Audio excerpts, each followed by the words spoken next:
Some trades look like free money. A nice premium, a setup you've seen work before, you hit enter, and somehow you're underwater 10 minutes later. Why? It comes down to this. You got paid to take a risk, but you didn't check if the payment was worth that risk. That's what this video is all about. For those of you that are new here, I'm Mark Anderson, construction worker turned zero DT hedge fund manager. I've sold over $50 million in zero DT premium across more than 1,000 consecutive trading days.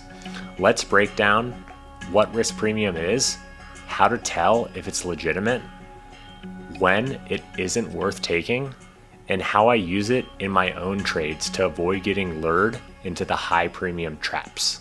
Let's start with a simple idea.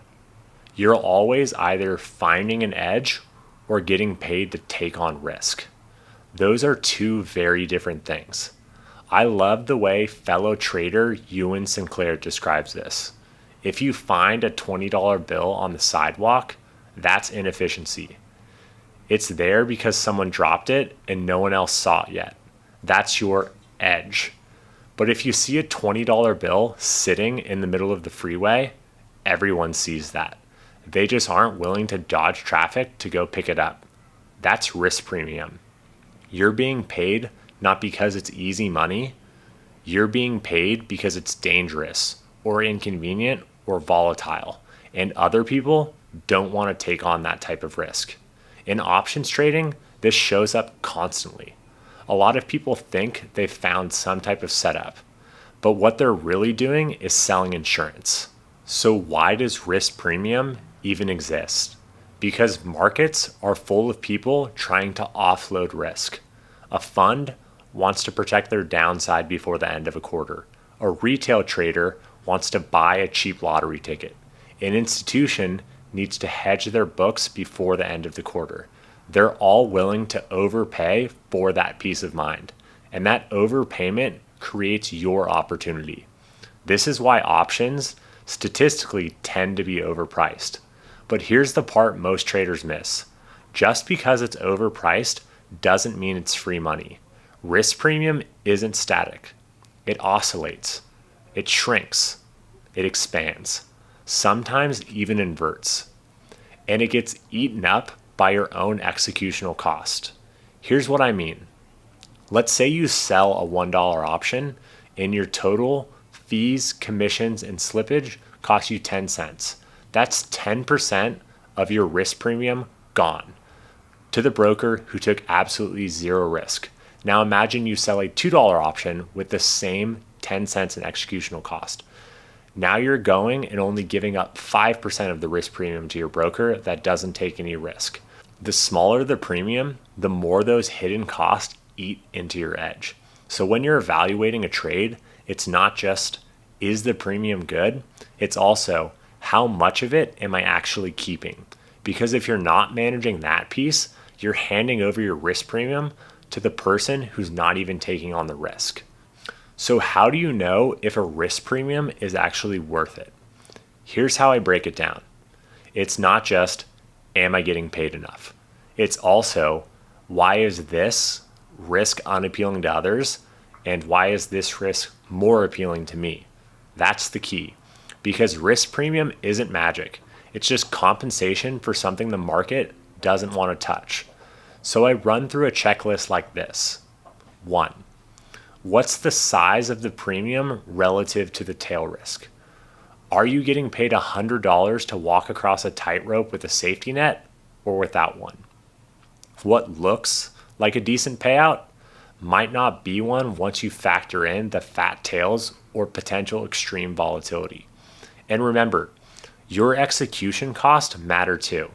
If you collect $1 in premium and give 10 cents away to commission, slippage, and fees, that's 10% of your risk premium gone before you even started. 2, is the risk actually less painful for me than it is for others? That's where the edge starts to live.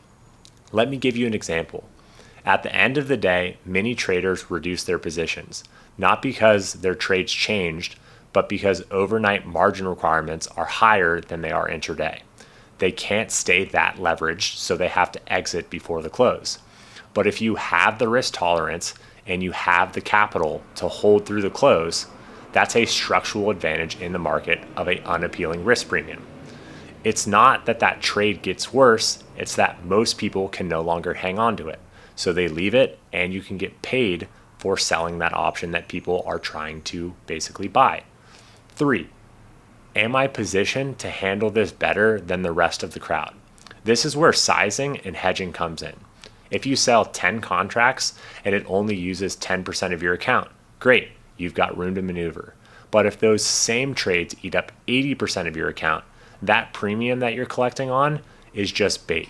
I always ask, do I have better downside protection than the average trader here? Am I more willing or more able to take this hit or risk? Because if the answer is yes, that's real edge. 4, how quickly will I know if I'm wrong? This one's underrated. If a trade takes days to reveal the real risk, you're exposed that entire time. That's why I like trading 0 DTE options. I'll usually know within an hour or even minutes sometime if that trade starts going my way. The faster I can assess the risk, the less time I spend vulnerable in the market and the more confident I become in taking that risk. 5, does the trade still make sense if I scale it? This is personal but crucial. A trade that works for a $5,000 account might break a $500,000 account or vice versa. So I always ask, at what size and in what condition does this trade still make sense? Just like rent might feel expensive if you're on a startup salary, but barely register to you if you're a high paid attorney. The same trades feel different depending on who's taking it. And that's the difference. That's where the smart risk premium gets captured. Most traders chase premium without checking what's behind it. Because if you don't understand the game you're playing, risk premium can fool you into bad trades. Here are the top mistakes I see. 1, confusing premium for profit. Just because you collect $350 doesn't mean it was a good trade. That's how people end up picking up pennies in front of a steamroller.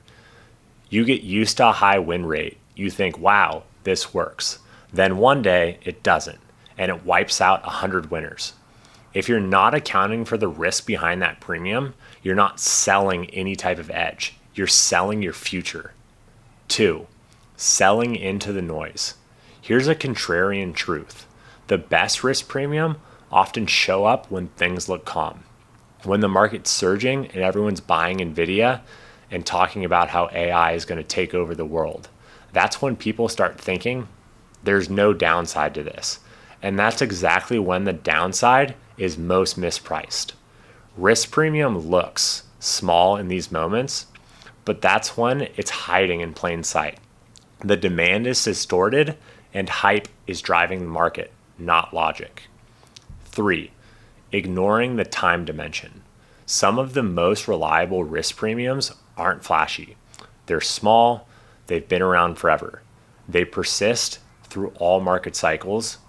If you're always chasing the newest thing, you'll miss the quiet edges that endure over time, which is risk premium. And if you're not tracking how premium changes over time across volatility regimes, seasonality, or macro cycles, you're flying blind. The best traders don't ask, does this premium look good today? They ask, has this held up for years or even decades? Because the goal isn't just to be right. It's to be repeatedly right over time. Here's how I approach risk premium inside my hedge fund. It's not about finding the best risk premium. It's about building a system that captures risk premium consistently without the fat tail risk of blowing up. Here's how I do it personally. 1, I like to diversify across types of risk premium, not just the setups and how I harvest that. Most traders only diversify their positions. I diversify the types of risk premium that I take on. Think of it like this. If you take risk starting a business and risk in your relationship, one might not work out, but the other could. Same with trading. Some traders take on tail risk, others carry volatility risk or event risk. The more I spread my premium exposure across different types of market stress, the less fragile my portfolio becomes. 2. I use strict volatility cutoffs. When the VIX hits 45, I stop trading. That's not because I'm scared of the volatility. It's because there's not enough data from the past to backtest on to trade confidently in that amount of uncertainty. Above that level, risk premiums become too unstable to trust, so I take a step back. 3. I like to benchmark my drawdowns against reality. This is where traders get emotional. I lost 4%, I'm failing. But let's be honest, the S&P 500 drops 10% every year on average. That's your benchmark for risk with reward. That's the simplest risk premium, the equity risk premium available in the market. If you're down 5%, that's not necessarily bad. That's normal in risk premium selling and in most environments. Want zero risk? Just buy treasuries. If you're trying to earn risk premium, you have to stomach some volatility and view it in this context. You have to look at the benchmark of the S&P and say, that's the standard of risk premium. I want to deliver more of a return with less risk. 4, I always start small and always build in a margin of safety. Every trade or system starts with this mindset: crawl, walk, run.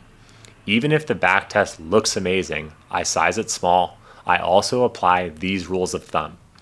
Take your worst case scenario and double it. If I can live with that, then I'll size up. 5, I constantly pressure test my assumptions. I'll run thousands of variations through my backtest. What if volatility spikes? What if it doesn't? What if I'm wrong? And most importantly, would I still want to take this trade if it went against me? If not, I cut the size or skip it completely. Risk premium is real, but it's not static, and it's not simple, and it's not always in your favor. The best traders respect risk premium, but don't worship it. They ask this: am I being paid enough for this risk? Do I know what pain I might face? Is this premium worth the exposure? Because that's the difference between selling insurance like a pro and blowing up trying to pick up pennies in front of a steamroller. If this helped you rethink how to approach risk premium, make sure you hit that subscribe button. We've got more deep dives coming on edge, volatility regimes, and strategy construction. And if you want to see how I personally structure my trades to maximize premium without getting overexposed, check out my other videos on this channel. And I want to leave you with this: what's one risk you used to take in your trades that you now avoid? Drop it in the comments below. I read every single one, and your answer might help someone else avoid the same trap. I'll see you guys on the next one.